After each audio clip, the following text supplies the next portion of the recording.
Welcome to the Learning Pines YouTube. We hope this video helps. You begin with hair that's completely dry and free of oils. This ensures the keratin bonds. Put on gloves and a cape, and apply barrier cream along the hairline to protect skin. Once done, divide hair into 4 to 6 panels and clip.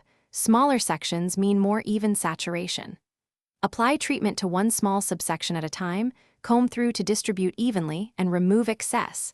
This step controls absorption and prevents buildup, so work methodically.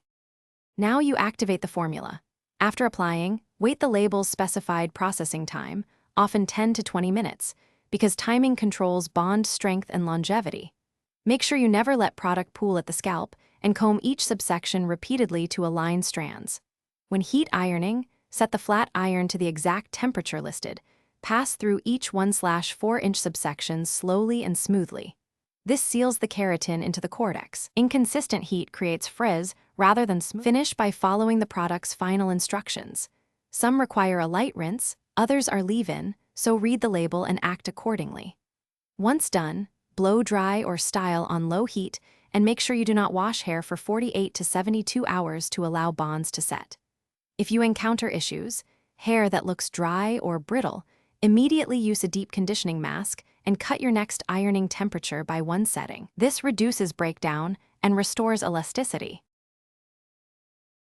Thanks for watching. Consider subscribing if we helped you.